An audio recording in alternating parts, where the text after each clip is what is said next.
Welcome to Ask Me Anything, featuring spiritual medium and psychotherapist Kellee White.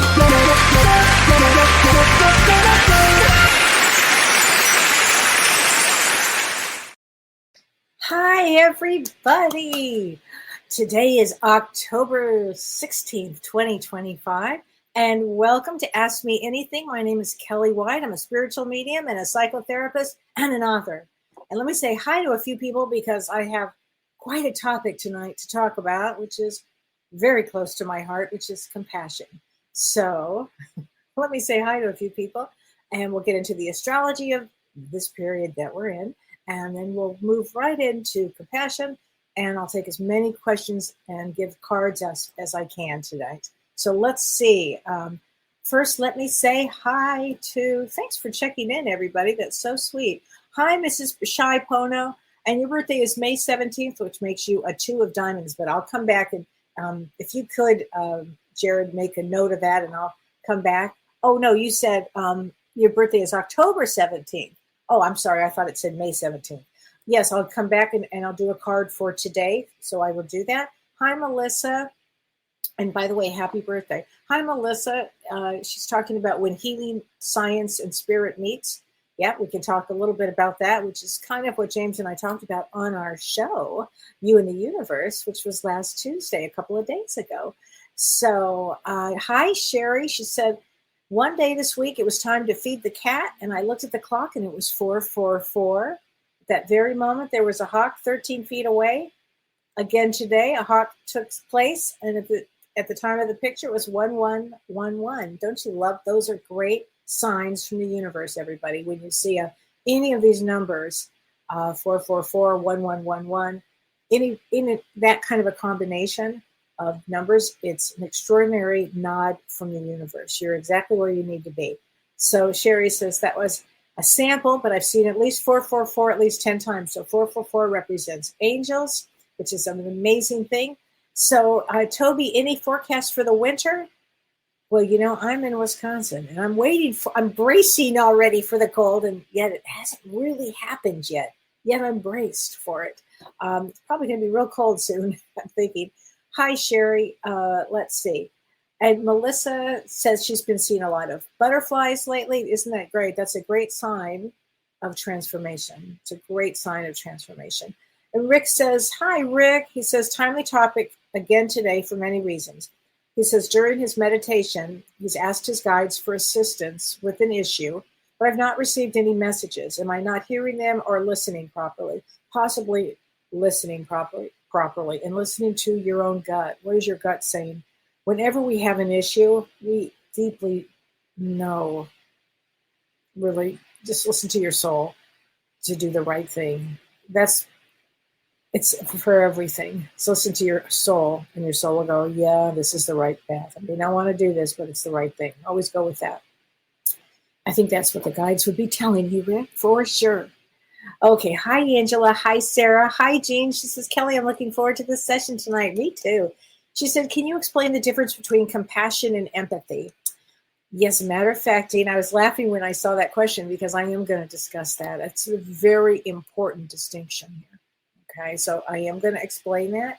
Hi, Stacy. She says, I'm actively listening from Iowa. Active listening is good. That's part of compassion, to be actively listening. I love that. And then Renee Rossiter. Hi, Renee. She says, beautiful wishes, Kellee and friends. What an absolutely incredible day for animal totems appearing. I wonder if the astrology has anything to do with strange animal experiences and sightings. Well, you had left me a message, Renee, saying that you saw an owl in a tree that you had never seen as you're reading my book, which I thought that was pretty cool. Owls are the psychics, female psychic, and owls bring all kinds of deep messages for us. And it also, they help evolve our growth. And if you've noticed, everybody, especially if you're noticing things like the numbers, or you're noticing animals, and you're noticing things, it's your vibration is shifting, your vibration is changing. And this is an energy of literally raising all of our vibrations, because this is some really intense energy. And so if you notice that you may be more tired, you may be needing to sleep a lot more. James and I just had this conversation after our show, actually, on Tuesday. We had this conversation about that, about needing to sleep more and wanting to sleep more. It's helping set the energy for our vibrations. Our vibrations are rising. This is what's happening. You're expanding. Your wisdom is expanding. And all of that requires great rest. So think like this. And Wendy Sarnelli says, Kelly, I had two crows cawing in my yard the other day. It almost seems like they were trying to get my attention. Probably somebody on the other side was trying to get your attention, I would think, because crows represent family. Then you saw a squirrel having fun with you for sure. And Leslie saw 3 blue jay feathers. How cool is that? Blue jay feathers. I think that's wonderful. Oh my gosh. Well, let's talk about the astrology, and then I'm going to get into the art of listening with compassion here. And a shout out to Michelle, who does all of my media and social media. Her daughter's having a baby today, which is very exciting. It's baby number 2, and it's very, very exciting. So, Michelle, our thoughts and prayers are with you and your family. Oh my gosh. Okay, so let's talk a little bit about astrology. Now, Kim, you had asked me a question. Kim Ann had asked me this question, and it was really a good one. And her question is, she says, from Kim Ann Snodgrass, she says, Kelly, I'm wondering if you could address the ceasefire in Israel with Gaza and the timing, and if you feel this is going to hold. And the reason I wanted to address that particular question first is because that day, I think it was October 13th or 14th, it was about that, I think it was the 13th. And on October 13th, Pluto, which is the planet of transformation, death, transformation, rebirth, it means there's going to be change. And it went direct. In Vedic astrology, it's in Capricorn. And it went direct on that day, which Pluto is the planet of extremes. And it is linked to power and to control. And so it's a new phase. I mean, that this happened on that day was not lost by astrologers. It was huge. This is a huge thing. So complete transformation as we go forward here with that. And do I think it could remain? These are some really challenging energies. It may not last because of these energies that are pretty intense. But here's another thing, and it may, because this is where it gets really, to me, so interesting. So Pluto moved direct, which signifies the start of something new. Okay, so we have this new situation there. The other thing that is happening on Saturday, but you can feel the energy now. And this is a big thing because this brings good energy. This is Jupiter entering Cancer, and it's only for about 6 weeks. It goes till December 4th. And if your birthday is between October 18th and December 4th, it's a special energy for you for this period of time that we're in, because Jupiter is exalted in Cancer. Normally, Jupiter will stay. It's the largest planet, and it's the wisdom planet, and it's a spiritual guru, and it brings blessings. And normally it stays in a sign for 1 year, for one straight year. This is unusual that it's in Gemini now, as of today, but in a couple of days it moves into Cancer for 6 weeks and then hops back into Gemini. So it will give us a taste, if you will, of when it really moves into Cancer for the year, which will be in June of next year. So whatever goes on during this period kind of will probably be a taste of what goes on in June of 2026 for a year. But Jupiter is exalted in Cancer, so it brings optimism, and some good things could happen. Now, interesting enough, and it's not lost on me, that this Saturday is a No Kings protest. So interesting that it's on Jupiter, that Jupiter moves into Cancer that day. So there are going to be so many conflicted energies that are going on left and right here, left and right conflicted energies, like this positive energy, then this intense energy.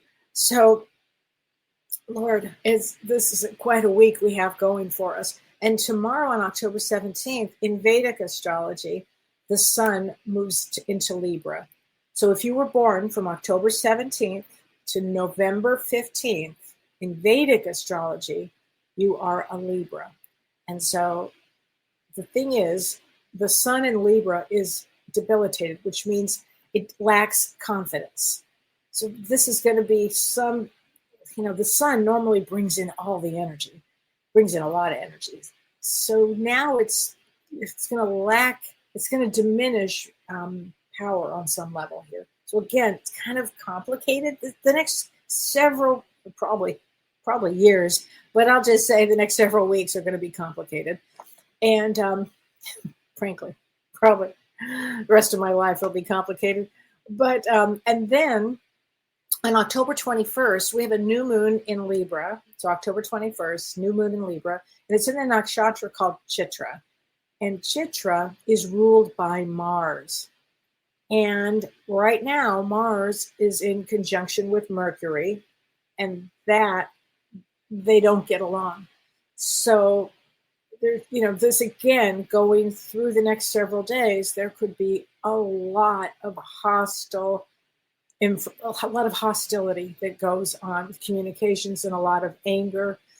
And this new moon wants to bring peace because it's in Libra, right? But because it's in this nakshatra Chitra, which is ruled by Mars, this could be, turn into a lot of chaos. So again, the next several days could be filled with chaos. So watch how you think, watch your thoughts, watch your energy, rest. Know that we're all in a time period now of great upheaval and great change, of which we all did sign up for this period of time. And James and I talked a lot after we did our show on Tuesday, and we're really going to head into a direction, and you'll see each show that we do on Tuesdays called The You and the Universe. We're going to move into a direction of like wisdom and spirituality, like really deep, hitting hard on the wisdom aspects, because I think that's really what is needed. We both think that this is what's needed. And as everybody's vibration grows, you will be like tested and uplifted and tested again. And, every moment you'll be able to make a different choice of how do you want to respond to something, especially if you slow down your energy enough to do that. I think it's going to be really important. And I wanted to start this art of listening with compassion today with a couple of really good quotes that I just loved. And the first one was by the Dalai Lama, and it was, "Love and compassion are necessities. They're not luxuries, because without them, humanity cannot survive." And I believe that. If we don't have love and compassion, what is going to happen here, really? So, and the other quote that I love from Buddha, which is, "If your compassion does not include yourself, it is incomplete." So this is really important. And before I forget, let me say this. The Dalai Lama, there's a new documentary out. I have not seen it. I think it comes out tomorrow. And it's called The Wisdom of Happiness. And it's the Dalai Lama's teachings on happiness and compassion and navigating modern life. And it stresses the importance of compassion. So it's funny because we had already had this topic planned probably for 2 months. So it's perfect timing. I was really thrilled about that. So first, let's start is, what is compassion? So because a lot of people don't know. Now I can tell you, when I do a session, I go in with all barrels of compassion and all lenses, but the main lens is compassion. That is how I've always been my whole life. Some people are born with compassion. Some people learn it along the way. And some people are born with it and still continue to learn with it. It's the more compassion you have, the greater the awareness, the greater the healing for yourself and for others. So what is compassion? Compassion is a feeling of understanding and sorrow for another person's suffering. And it's combined with a desire to help alleviate it. So it's an active emotion, and that involves not just feeling empathy for what somebody is going through, but it also means to be motivated to take action to help them. And the word compassion literally means to suffer with. So there's empathy and there's compassion. And here's the difference, Jane. So while empathy is the ability to understand, like an empath, they can understand another person's feelings. Great. The next step is compassion. Compassion adds that element of wanting to help. So compassion is often described as more of an active or more of a revved up form, basically, of empathy. So it's really important because now, does everybody deserve our compassion? Probably. This is a hard world. This is a hard world. And there are 5 points of compassion. Doesn't mean, and by the way, if you have empathy for somebody, and doesn't mean you have to go down the road with every single person in your life.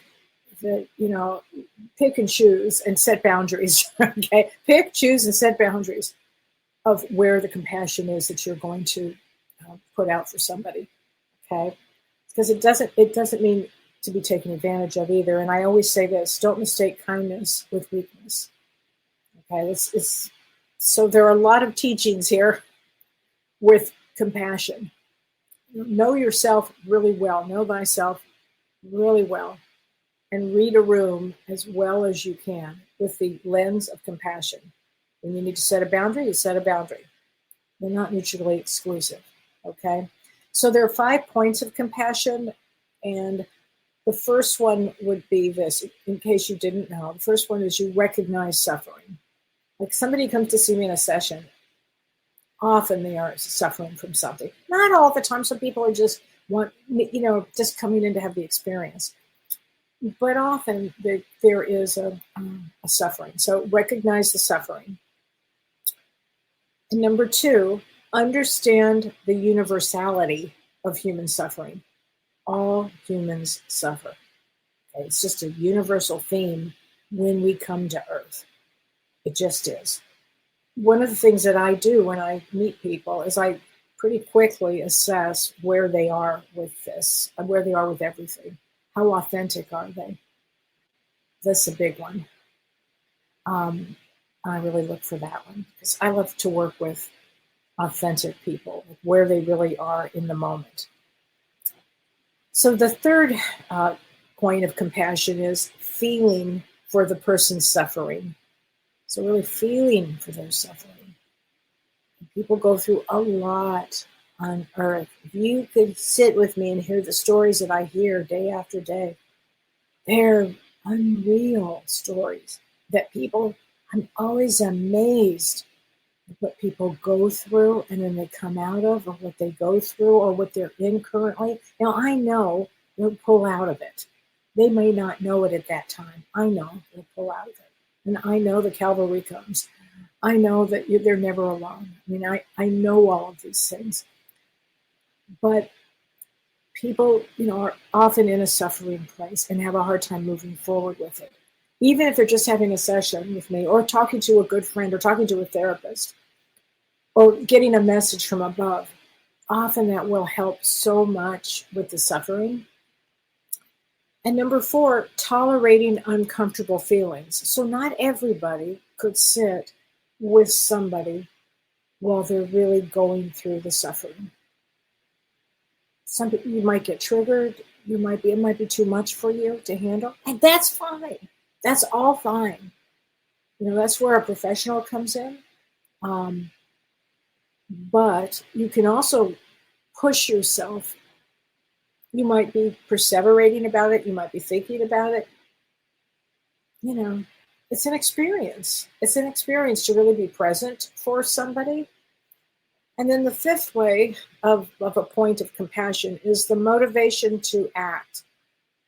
It's really important. It's like acting to alleviate the suffering. Like there's a motivation. You want to help with the person. So if I have a session with somebody, I may give them contacts to contact, things to read, something to do, to help them get out of a situation that they're in, or help them to move forward, or help them with their pain and suffering. So it's an act of helping to alleviate the suffering. I think that's really important. And so how do you show compassion with somebody? You first, by practicing empathy, where you put yourself in somebody else's shoes to understand their feelings. Then you demonstrate this understanding through active listening. Like you really are actively, you're present. To be present is everything. And you're present with kindness and non-judgmental nonsense.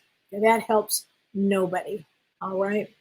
Offering support, speaking words of encouragement. That's a big one. And then also, accepting others, their feelings and their boundaries, because people also have boundaries.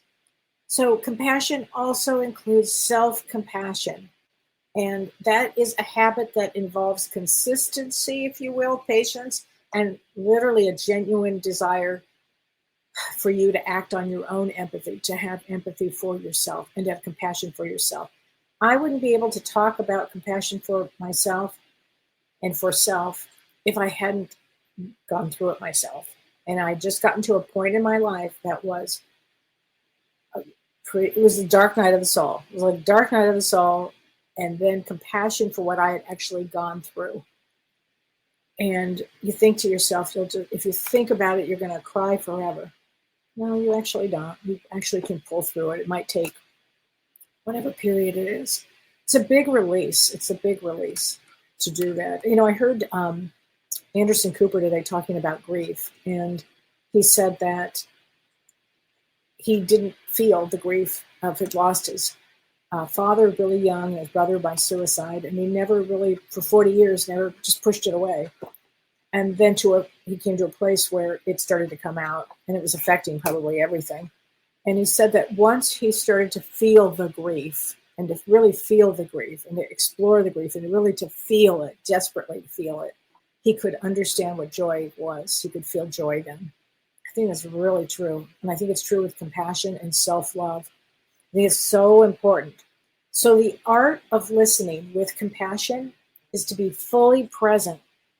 And when you're fully present, there's no distractions. Like I could hear somebody's story. I could be about ready to be hit by a steamroller, and I'm still like this with that. I am with bated breath listening, because I think it's so important, because you want to use empathic body language, validate feelings. You may want to ask open-ended questions instead of immediately offering advice. What does that feel like for you? That's a good one. How old were you when you started? I mean, there's some really actively listening to this. I think it's so important, because presence, to be present, why is that important? Oh gosh, it's everything to be present. When I was growing up, my father was an addict. He was never present. And in fact, his entire life with me, he was never present. I knew I could catch him if I needed to early in the morning, before the addiction took over. I could get him early in the morning, which is often true with addicts. I could see an authentic presence there. And but it didn't last. So to be present with somebody is not to be using drugs when you're present with somebody. It just doesn't. That's why I'm really fierce about when I do a session with somebody. Please don't come high. Please don't come high. It's not going to work. And I'll know the difference. I'm uber sensitive about that. So to be present, what it does when you're present with somebody, it reduces conflicts. And it actually builds connections. And true presence, when you're really truly present with somebody, it fosters empathy and it promotes mindful communication. It's not a one-on-one thing. And by the way, you cannot have a real present conversation with a personality disorder, somebody who's a narcissist. They're not present. They may appear present, but it could be very manipulative. And you'll feel the drain of it. Or you might think for yourself, oh, wow, I've got their full attention. Yeah, you might for 2 seconds. So watch all of these things. Watch all of this. So also with to help build to help reduce conflict, it's so important that your presence is there, because what it does is when you're present with another human being, it promotes emotional regulation. So everybody then, the anger or the defensiveness goes down. It lessens, even in a disagreement. So if you take a moment to pause and to breathe, it's amazing what kind of amazing things can happen. Now, again, I want to reiterate, not probably with a narcissist, okay? And even if it does work and they're present for a moment, that could change like that. So that's when you have to really pay attention to who am I, who am I with? You have to think like that, because it can be exhausting. So also, when you're fully present, it encourages a de-escalation. Really works very well, because then you're approaching maybe a tense situation with a calm, non-threatening demeanor, and that helps to de-escalate everything. And it just softens everything. And then you can maybe shift, if you're in a conversation, it can shift from blame to resolution. So if you're that present, you can actually hear them and they can hear you. So it's a very important, but everything starts with self-compassion. Everything starts with this. And because it's difficult to extend your kindness to others if you can't offer it to yourself. And it's everything, to understand thyself. And where did you get the message that you weren't supposed to give yourself kindness and compassion? Was it a mother, a father? I'd like to know, where did it come from? Because it's inaccurate. So, and there are a lot of practices, that you can start with when you're trying to learn to be present. Pay attention to where you are. Pay attention to, are you drifting off? Pay attention to really get involved in the story. Hear the story. Listen actively. It's an art to it, and you can do it. You can do it. Everybody can do it here. I think it's just an important thing to start with, just being kind to yourself and understanding the self-love here. And then from there, practice listening to somebody. Just practice with it. You'll be amazed when you do this and you're present. It carries on into the next person. It's a muscle. It's a muscle. Now, again, you don't want to be taken advantage of, so I'm trying not to go down that road. But for people that you care about, practice with this. Practice with this. And you will see a switch in the relationship. You'll see a kindness come out. So I think it's everything. Empathy and compassion is everything, and kindness, it's everything. So there you go, everybody. So I hope that helps with everything today. I do. Let's see.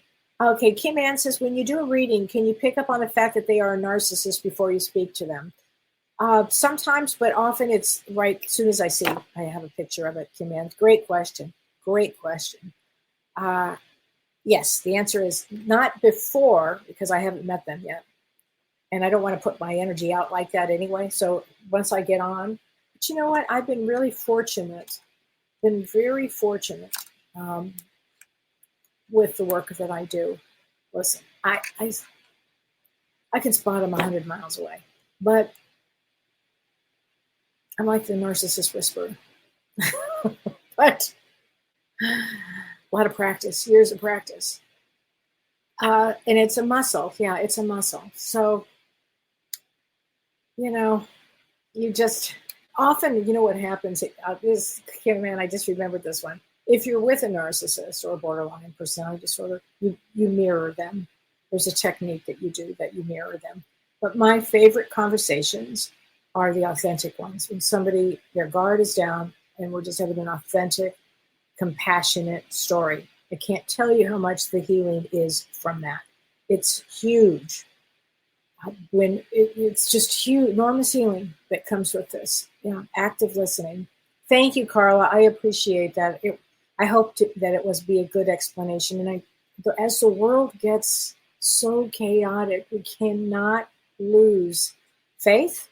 We can't lose hope, and we can't lose civility. We can't lose the art of compassion and the understanding and wanting to have understanding and compassion. It's everything. I think it's everything. Let's see here. What Catherine Roberts says, Laurel, if you put out their kitty box, it draws them back. Oh, I don't know what that is, but okay, well, that's good. I think that's very good. And Margaret says, what do you do with friends with ADHD that interrupt all the time? Great question. It does not feel good. So I learned the pause. This is what I do with that, because I also was diagnosed at 40 with ADD, attention deficit disorder. I didn't have the hyperactivity, though. That helps. So with an ADHD person with the hyperactivity, I'll go like this. Okay, stop. I literally will do that. Stop. And it really helps, and it often works, because they're in kind of a, they got to get the wild goose, and they got to go here. They got to, they got to hunt. They've got to hunt. And it has a lot to do with anxiety too. So if I stop them, that usually it helps a lot. The other thing, Anne Margaret, is because I speak ADHD, that's my first language. Seriously, my dad was a jazz musician, so that is my first language, is understanding this. When people will say to me, oh, I'm so sorry. I'm from here. I'm going from here to there. I'm like, oh, I can follow you. I'm not complaining whatsoever, actually. It's a normal for me. So I have no problem with it. And the thing about ADHD is many are so compassionate. You get them right in the heart, they're fine. They're fine. So, yeah, I think that's important here. Okay, so let's see what's in store for Libra this month. CC Caddy Pake. That's great. I think that we're going to be in store with a lot of interesting energies, which is what I was saying. I think for Libras, a lot of compassion will be learned, a lot. And a lot of balance. Libras love balance. So it'll be fun to see where balance goes with everybody this period of time, So Kim Ann says, listening to a podcast today, and the speaker said that no matter the personality, he tries to see God in that person, which helps him to have compassion. That is a tall order, and that is, Kim, I have done that. I've tried it. And then I go like this. I go, oh, that's where that soul is. I'll be darned. You know who taught me that years ago was Mavis Patilla. Oh, that's where that soul is. I'll be darned. That's where the growth of that soul is. Okay. So there you go. Jen Gurney says, my ex is dying from stage 4 cancer. I'm sorry, Jen. You have been through the ringer, haven't you? He's a narcissist and putting our kids through heck. Kids call just devastated. I wish I could do more than listen and explain they're doing the best and breath. Okay, Jen. So that's a big one. Hold your kids, literally hold that energy, hold that space for them. Be there for your kids.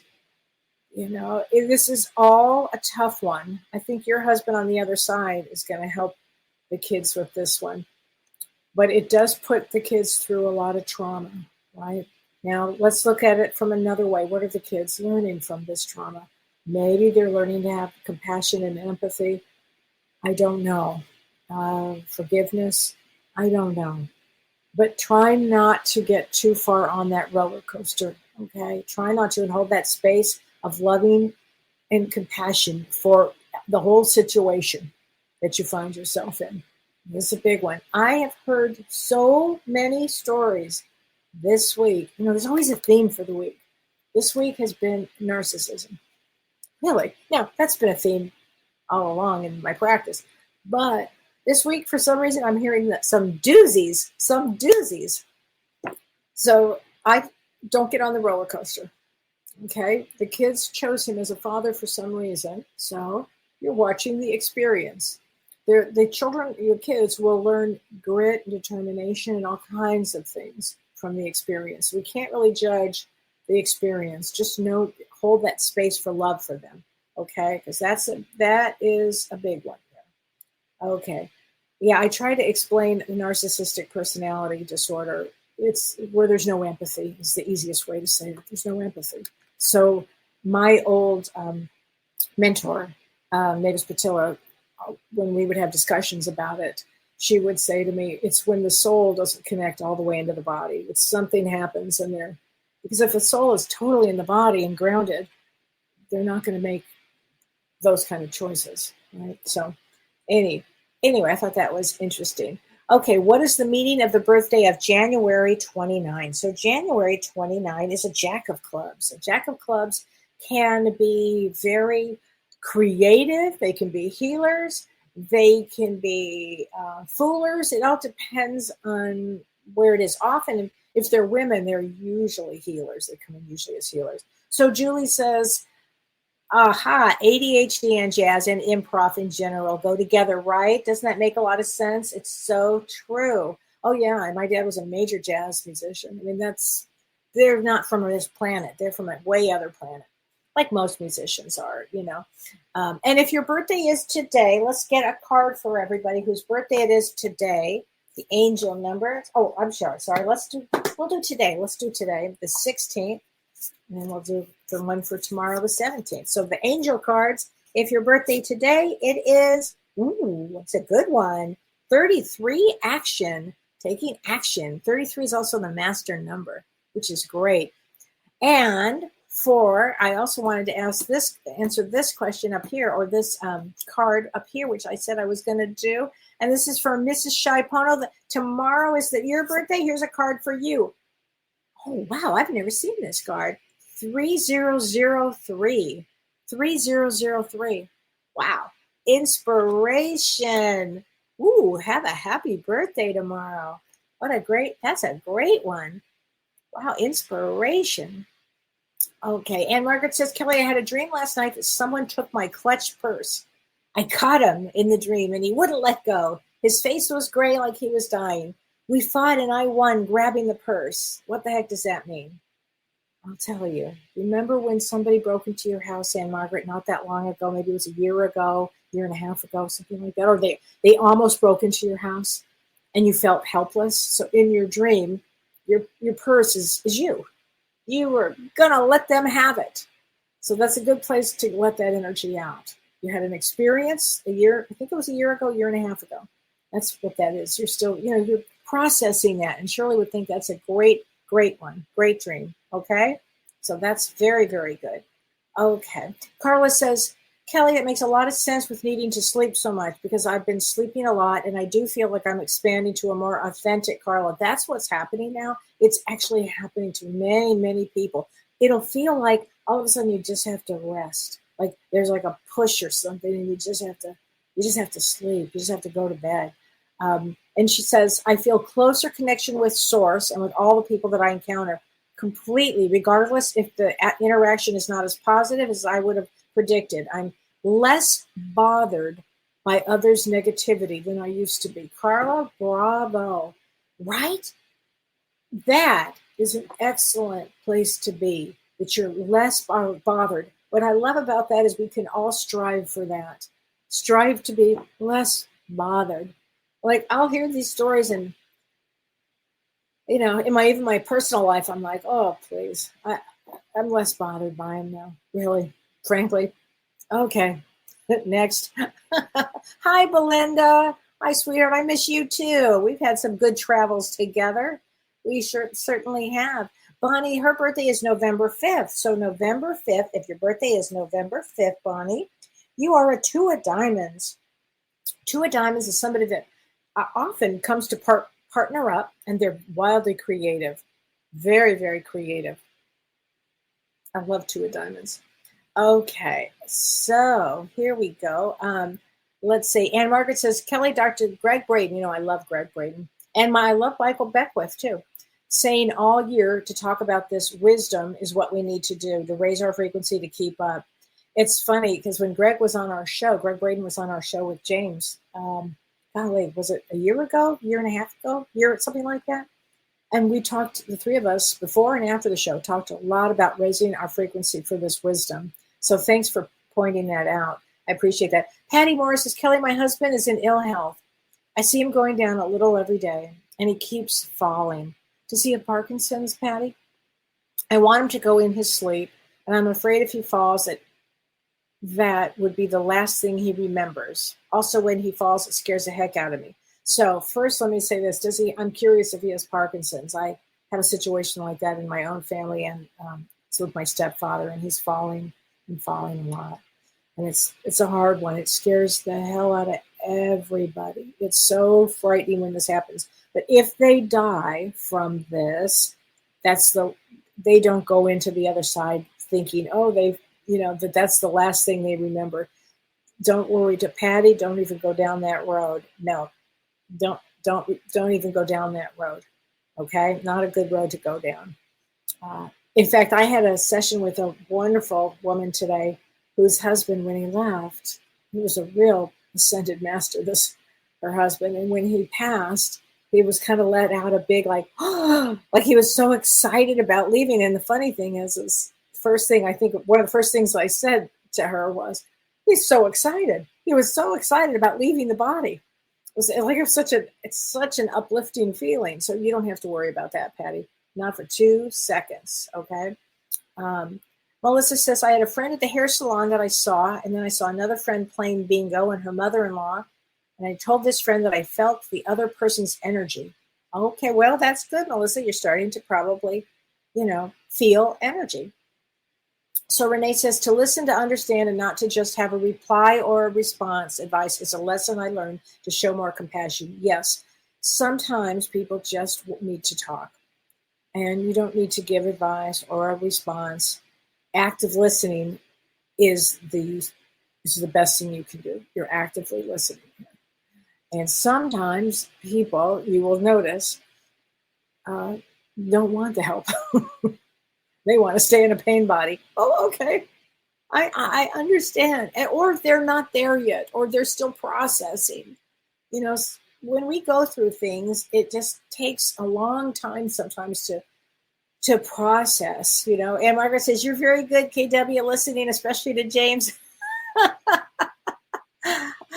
I am really good. I can follow him to the moon. I can follow him anywhere. It's a gift. Again, my father was a jazz musician. I understood this from birth. Oh, you want to survive? You better follow. So that was it. Gail says, hi, Gail. She says, my 18-year-old grandchild taught me empathy and compassion for myself. She said, I wasn't raised to value myself. Just help, defend, forgive, and love others. Wow. Very, very good. Yeah, a lot of people are not raised to value themselves.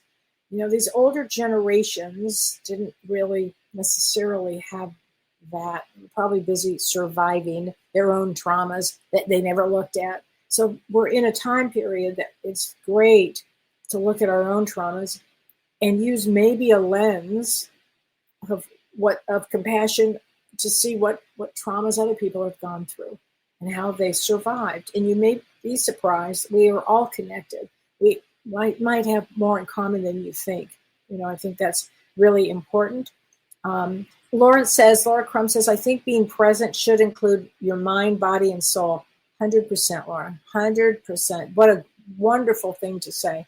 So true. I think it's everything actually to include this. And Laura, you asked a great question. You said, when we lack the act of listening or to be heard, does it not give way to not being understood or acknowledged? Yes, it does.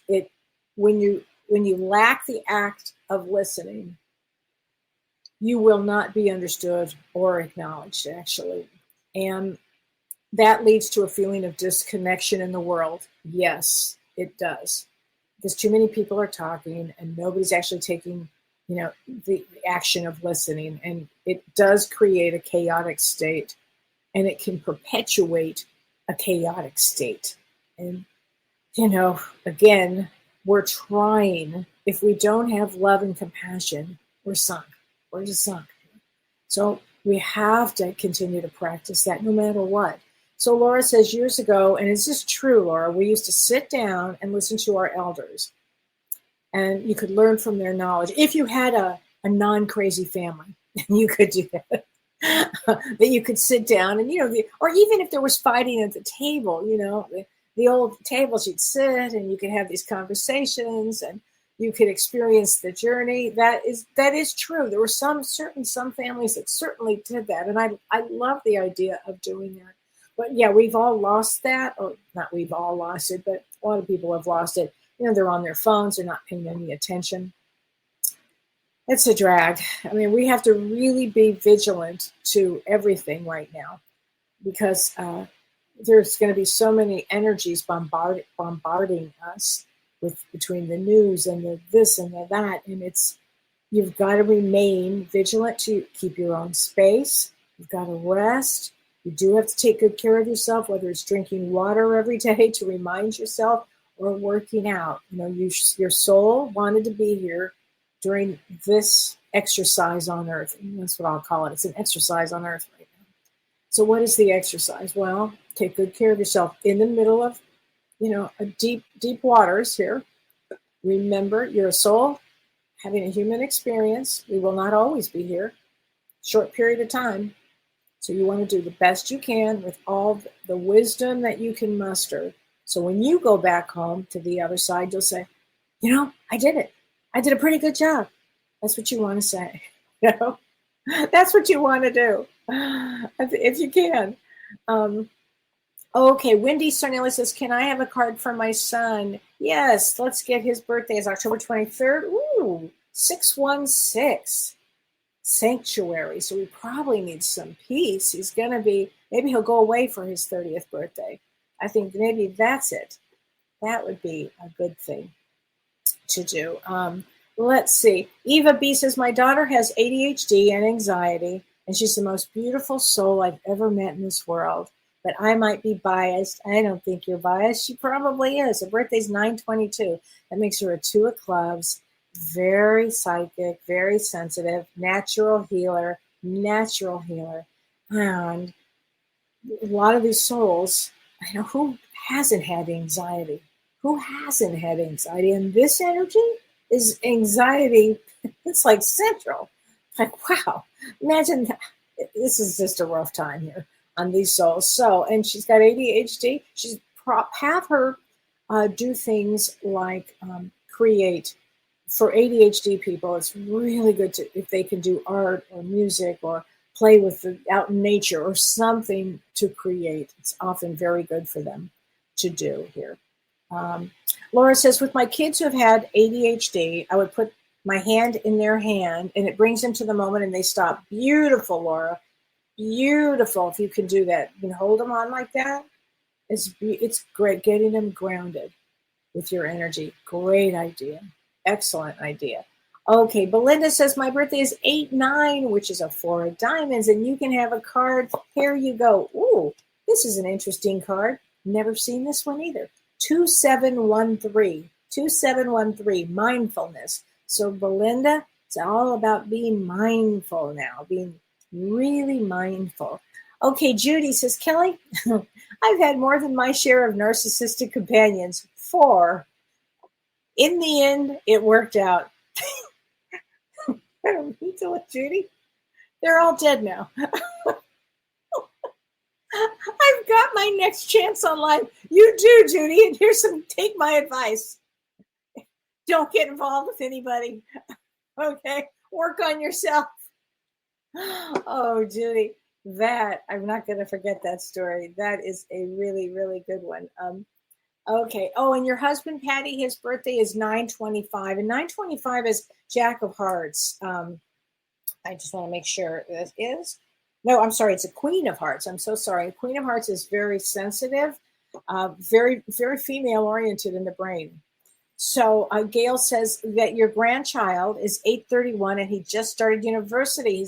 So congratulations. And Gayla, congratulations. And he is an 8 of Hearts, which was my mother's birthday. Very important. Ooh, here it is. The truth will be important for him. The truth. I think that's great. Excuse me, I think that's great. Imagine TD. Yes, you can get a card for April 6th. So April 6th, whoops, hold on a second. April 6th is a two of spades. Two of spades comes to, excuse me, to overcome fear. Like there's love and there's fear to overcome fear. So there you go. Laurel says, musicians and lions are around me. That's true, Laurel. That is true. I love that. That's very true. Okay, Lisa Kupka. So 10-4. So 10-4. Let's get a card for you. And that, here we go. Now that's interesting. 911, inevitability. All right, so pay attention to maybe some change that comes in for you, Lisa. Pay attention to maybe some change because it's transformation. It's a butterfly. So I bet you you've got a lot of change that's coming for you, a lot. Barbara Miller says, I'll see you Saturday morning. I'm really excited, Barbara, that you're going to be with us. And let me tell everybody, because I got a few things here that I should talk about real quickly. So tomorrow, I have my 5 o'clock somewhere on my app, and I'm really excited. Whoever, if you join my app, you can find it at kelleewhite.com. We've got lots of really great things on the app, a lot of journals, a lot of different things that help people. Think you might like it. And then twice a month, I do a thing called It's 5 o'clock Somewhere, which tomorrow I will be doing at 5 o'clock Central Time. And it's, if you want to have a cocktail, whatever you want, and we just sit and we talk about a lot of different things. And it's really, really enjoyable. I really love it. And don't forget that James and I are back on Tuesdays of You and the Universe. We have a great topic about spiritually handling grief on Tuesday, which I'm really excited about. And then on November 15th, I have the Roots of Healing.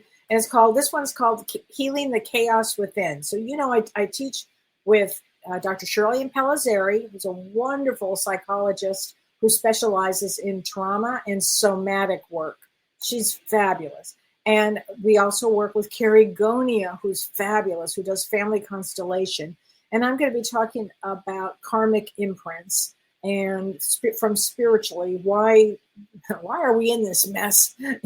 Let's heal ourselves, healing the chaos within. So we're going to talk all about that. It's a great class. It's November 15th. You can go to my website to sign up for it. We do it once, we try to do it once a year. We did one in Burbank in June, and now we're doing this one on Zoom. So please join us for that. And then on November 7th to the 9th, I'll be at the All Souls Retreat in a beautiful area called Lake Geneva, Wisconsin. It's stunning, especially in the fall. It's so beautiful. And I'll be there, and I'm going to be speaking about empaths, but I'm going to talk about it with a twist, plot twist, if you will, for that. So that's going to be exciting. I'm excited about that. So if, go to my website, join me for any of these things. Got lots of things going on. Okay, Marcia Marquise says, 6:10 is my day. Any messages for my heart, weeping and rejoicing? Oh, honey, let's get you a card for your heart. 888. Ooh, really good. Here you go. Abundance. Ooh, very, very good. I love that one. Okay, Julie says, Kelly, it's such a wonderful message tonight. Thank you. Active listening has always been my superpower. It is a superpower. It's a superpower for sure. But in these times, I notice I need to slow down and be more cognizant and present for myself. That's very great observation. Great observation. Remember, don't mistake kindness for weakness. It is a superpower. You learn to use it. ADD is a superpower. Being an empath is a superpower. All of these things are superpowers. So good for you. Kim says, I read today that during a full moon, we have more bacteria in our stomach. And this is often why people don't feel great during a full moon. Who knew? Kim Ann, you learned so many oddities. I love to learn them. So thank you. I did not know that. Thank you very much. Tiziana says, Kelly, I'm blind and I'm having health issues. Can I have a card? Yes, you can have a card, honey. And you're calling from Australia. Thank you, sweetheart. And you were born on 11/25. So 11/25, November 25th is an 8 of hearts. So you're in this world to learn all about your heart. And how great is this card? This is an 11, honey. It's called Awaken. An 11 number is about the master. And a master number 11 doesn't mean that you took an easy path. Whenever I see any 11 for somebody, it's not an easy road, but you'll learn so much. You're an old soul. Okay, you're a very old soul. Thanks, Patty, that you watched our show last week. I'm really excited about it. I loved, how much I love working with James. It's so fun. Always fun and always interesting. And we learn a lot here. So I think that's fantastic here. Rita says, James was born in August. Yes, he's a 3 of clubs. His birthday is August 23rd. And I'm in September 20th. And I am a 4 of clubs. And she says that Rita says she's in October and she's a 5 of clubs, right? Rita, it's so funny. And then James's sister Maura is a 2 of clubs. And we used to always go, 2, 3, 4. And now we can add you, 5. It's great. I love that. Okay, Gail King says, hiya, young lady. Hi there. May I have a card? I'm having a rough time. Yes. Gail, let's get you a card. Oh, Gail. God bless you. 369, compassion. What are we talking about today, everybody? Compassion. If you're having a hard time, have compassion for yourself. Have some compassion for yourself. Kim says, I'm the keeper of trivia that no one really needs. Yes, but it's fascinating. I'll tell you what, Kim, man, some parties that I've been to, when you throw out one of those trivias, it's really fun. It is a lot of fun. Yes, and Margaret, anybody who took an 11 did not take an easy road. If you took any of the master numbers in numerology, if you were born as an 11 or a 22, or in my case, a 33, not an easy road. No way. But it's a fulfilling road. And you have to remember, we're all here to learn compassion, kindness, empathy, all of these things. Are we born with it? Some of us are, and some of us have to learn it along the way. And some of us have to hone it in, because it is a superpower. And I think that's really, really important here. Judy says, Kellee, you always brighten my day. Thank you so much. I do appreciate it, Judy. I'm not going to forget that. Being married to 4 of them. Yeah, I had a situation not too dissimilar, actually, but most of them are still alive. It's the damnedest thing. So go you. Oh, Bailey says, I have the flu. I'm so sorry. Let's get you a card, honey. You have the flu. I've heard a lot about people having the flu lately. Okay, Bailey, you're going to love this. This is the best card of the night. 4444, triumph. All those angels are around you. How great is that? That is the best. And so a lot of people are saying that they're seeing a lot of angels around them, and they can feel the presence of angels. I think that's going to be very important here. I think that's a great thing. And so everybody, I hope everybody has a great week here. It's going to be quite a week, and I'm looking forward to whoever's going to be there with me on Saturday. I'm really looking forward to that, and I'm also looking forward to tomorrow with it's 5:00 somewhere. I will not be drinking a cocktail, but I hope everybody else gets to, because I have a big event on Saturday doing the Power of 10, which I'm really excited about. So hope everybody has a great weekend. And remember, practice love, practice kindness, and don't forget to watch James and me on Tuesday at 5 p.m. Pacific time. Okay? So anyway, everybody, take care, my friends. Have a great week. And I'll see you all next week. You've been listening to Ask Me Anything, featuring spiritual medium and psychotherapist Kellee White.